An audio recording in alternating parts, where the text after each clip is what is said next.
Well, that new guidance comes as Eastern Washington superintendents met to discuss the future of our schools this morning. Common concerns include staffing and how to keep students in the classroom. KREM 2's Janelle Finch is joining us now live from the KREM 2 newsroom to share the current state of our schools and the future of learning and what that looks like. Janelle?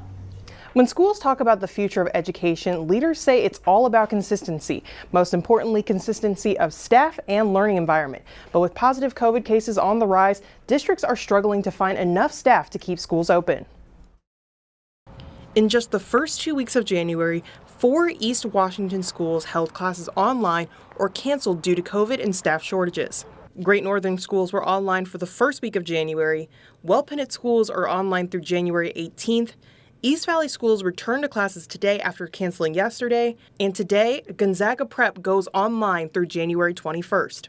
Freeman schools are not doing remote learning, but are preparing to switch if it comes to that.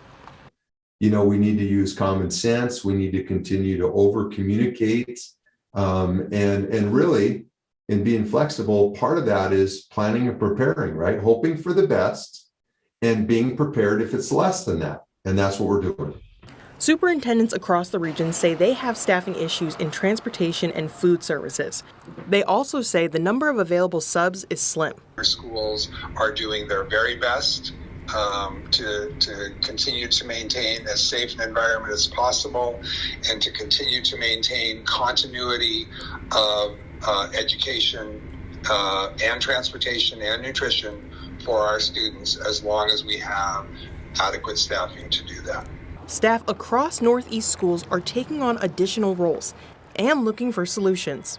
The Meade School District Board has discussed adding incentives for subs, including offering more money, waiving vaccination requirements, and providing 2 monthly paydays instead of 1. To give you some perspective of how staff members are expanding their roles to keep schools open, today I actually couldn't get in touch with the East Valley superintendent because he was in schools filling in for missing staff. Also at Great Northern School, the transportation director told me he used to serve as a bus driver sub on a team of 4. Now he's the only driver in that district. In the newsroom, Janelle Finch, KREM 2 News.